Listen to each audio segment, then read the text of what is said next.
Name చెప్పండి. Father name అండి? ఏ ఊరండి? కానీ ఫీవర్ కానీ టాబ్లెట్స్ ఏమైనా వాడుతున్నారా? 6 months లోపల ఏం టైఫాయిడ్ కానీ మలేరియా కానీ? నైట్ 6 hours పడుకున్నారా కంప్లీట్ గా? స్కిన్ ఎలర్జీస్ అలాంటివి ఏం లేవు కదా? మైనర్ సర్జరీస్ ఏమైనా అవుతున్నాయండి?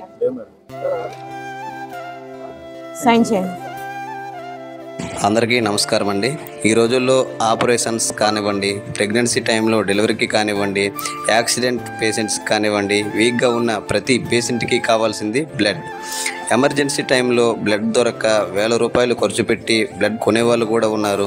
అత్యవసర పరిస్థితుల్లో బ్లడ్ లేక ప్రాణాలు కోల్పోయిన వాళ్ళు కూడా ఉన్నారు. ఈ సమస్యని దృష్టిలో పెట్టుకొని మన అమ్మ సేవా ఫౌండేషన్ ఈ బ్లడ్ క్యాంప్ పెట్టడం జరిగింది. ఇలా మనం బ్లడ్ క్యాంప్ పెట్టడం వల్ల ఎవరికైతే ఎమర్జెన్సీగా బ్లడ్ కావాలో వాళ్ళకి మనం బ్లడ్ ఇవ్వగలుగుతున్నాం. మనం ఈ బ్లడ్ క్యాంప్స్ పెద్ద పెద్ద నగరాల్లో లేదా పెద్ద పెద్ద వాళ్ళ పుట్టినరోజులకు ఎక్కడో అక్కడక్కడ చూసి ఉంటాం. కానీ విజయనగరానికి 45 కిలోమీటర్ దూరంలో ఉన్న రాజులు రామచంద్రపురం అనే ఒక మారుమూల గ్రామంలో మన అమ్మ సేవా ఫౌండేషన్ మరియు గ్రామంలో ఉన్న యువకులు బ్లడ్ క్యాంప్ పెట్టడం జరిగింది. పల్లెటూరులో బ్లడ్ క్యాంప్ అనేసరికి కొంచెం ఇబ్బంది, ఎందుకంటే బ్లడ్ ఇస్తే ఏమైనా అయిపోతుందేమో అనే భయం. అయితే మేము చేయాలనుకున్న ఈ కార్యక్రమం సోషల్ మీడియా ద్వారా అందరూ తెలియజేయడంతో దూర ప్రాంతంలో ఉన్న వాళ్ళు కూడా ఈ కార్యక్రమానికి వచ్చి బ్లడ్ డొనేట్ చేయడం జరిగింది. అయితే ముందు రోజు ఈ క్యాంప్ సక్సెస్ అవుతుందా లేదా అని చిన్న భయం అయితే ఉండేది. కానీ ఆ రోజు అక్కడికి వచ్చిన యువతను చూసి చాలా ఆనందం అనిపించింది. మన సంకల్పం మంచిదైతే ఏ కార్యక్రమం అయినా విజయవంతం అవుతుందని గుర్తుకొచ్చింది.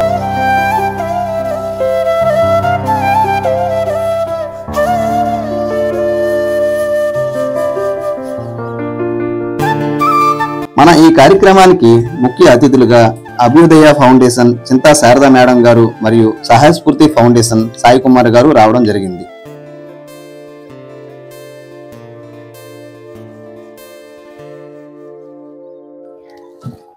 ఈరోజు ఈ రక్తదాన శిబిరాన్ని నిర్వహిస్తున్నటువంటి అమ్మా ఫౌండేషన్ వాళ్ళు మరియు రాజుల రామచంద్రపురం ప్రజలు, యువత అందరికీ కూడా నమస్సుమాంజులండి. ఈ అమ్మా ఫౌండేషన్ వాళ్ళని చూస్తే ఫస్ట్ నేను చూసింది విజయవాడ ప్రోగ్రామ్ లో చూసాను. నేను అంతవరకు వాళ్ళతో నాకు పరిచయమే లేదు అసలు. ఆ విజయవాడ ప్రోగ్రామ్ లో మేమంతా కలిపి వరద బాధితుల కోసం ఇక్కడి నుంచి వెళ్ళి అక్కడ సేవలు డైరెక్ట్ గా అందించాలన్న ఉద్దేశంతో వెళ్ళడంతో అక్కడ ఈ గ్రూప్ లో అంతా కూడా మంచి యంగ్స్టర్స్ కనిపించారు.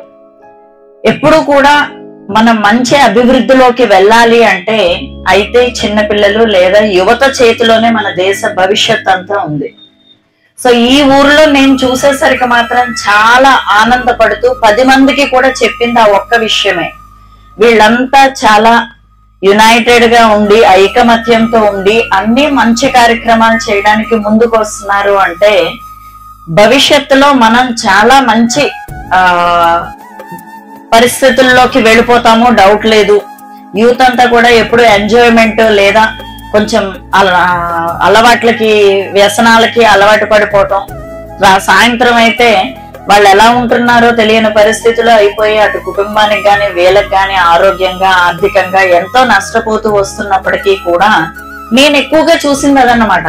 మా టౌన్స్ లో మేము ఏమైనా బ్లడ్ క్యాంప్ పెట్టాలంటే అందరినీ బ్రతిమలాడుకుంటాం, ఒక 3 రోజులు మీరు కనీసం దూరంగా ఉండండి అమ్మా, బ్లడ్ ఇవ్వండి అమ్మా అని. బ్లడ్ క్యాంప్ అనేసరికి ఆల్మోస్ట్ 15 to 20 days వర్క్ చేస్తే గానీ చేయలేని పరిస్థితిలో ఉండేవాళ్ళం. ఎందుకంటే అయ్యి బాబోయ్ బ్లడ్ మేమివ్వం, అదేదో చచ్చిపోయినట్టేనమాట ఒకసారి బ్లడ్ ఇస్తే.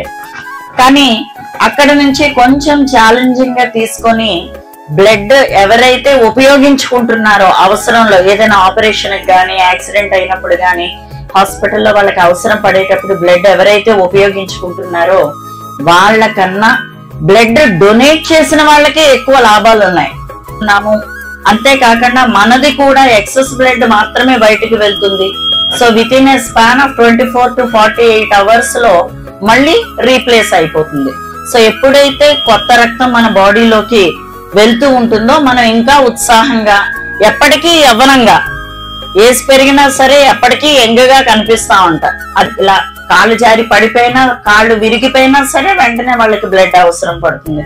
అలాంటివి యాక్సిడెంట్స్ మీకు తెలియనివి కాదు, ఎప్పుడు చూసినా రోజు పేపర్లో అవే. అవి కాకుండా డెలివరీస్ అని, హిస్ట్రాక్టమీస్ అని ఇలా చాలా మంది వస్తూ ఉంటారు. కాబట్టి మనకి తెలియని వాళ్ళకి ఎక్కడో మనం రుణపడి ఉన్నట్టు ఒక దేవుళ్ళ మనం రక్తం ఇచ్చి వాళ్ళకి ప్రాణాలు నిలబెడుతున్నాం. సో దానికి ముందుకొచ్చి మీకు అందరికీ కూడా మనస్ఫూర్తిగా from the bottom of my heart thank you one and all who attended this.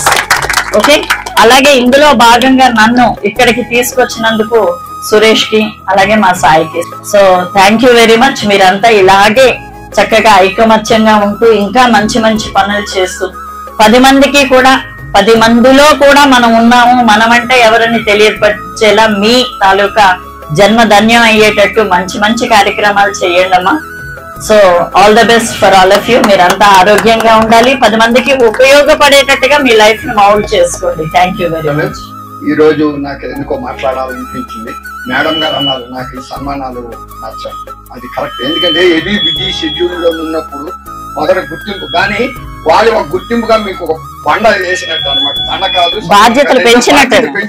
అది మళ్ళీ కట్టుబాటు అనమాట. వాళ్ళు మళ్ళీ మీరు వాళ్ళ దగ్గరికి ఎఫెక్ట్ అయినట్టు చేసుకున్నారు అనమాట. అయితే ఈ రోజు ఇలాగా బిజీ షెడ్యూల్ ఒంట్లో బాగోలేని పోయినా వచ్చినందుకు మరొకసారి ధన్యవాదాలు అర్పిస్తున్నాను.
అలాగే గ్రామంలో ఉన్న పెద్దలు కూడా ఈ రక్తదాన శిబిరం మా ఊర్లో పెట్టడం చాలా ఆనందమని, మీరు చేస్తున్న పనులు ఎంతో స్ఫూర్తిదాయకమని మన ఫౌండేషన్ సభ్యులందరినీ మెచ్చుకొని చివరి వరకు కూడా ఉండడం జరిగింది.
వాళ్ళ సమస్య ఏదని పూర్తిగా తెలుసుకొని నలుగురిని అడిగి వాళ్ళకి కరెక్ట్ అర్హులా కాదా, వాళ్ళకి సహాయం చేస్తే వాళ్ళకి మంచిదేనా అని వాళ్ళందరికీ సహాయం చేస్తున్నాం.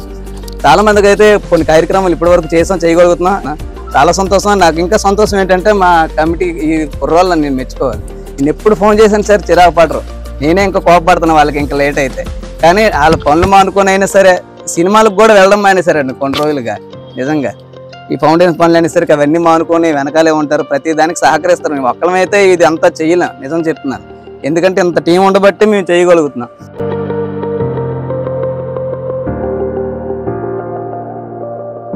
ఇదంతా ఒక గ్రూప్ అండి, సింగిల్ మ్యాన్ ఆర్మీ ఏం కాదు, ఇది టీం వర్క్. ఆ టీం కి ఇలాంటి యూత్ వచ్చింది అంటే మాత్రం ఇంకా మరి దాని గురించి ఆలోచించక్కర్లా. ఇంకా అలా మీ బ్యాచ్ పెరుగుతుంది, మంచి సంకల్పం కాబట్టి ఎవరు దాన్ని ఆపలేరు. ఇంకా ముందుకు వెళ్తారు మీరు, చక్కగా చేయండి. ఆల్ ద బెస్ట్, హెల్దీగా ఉండండి.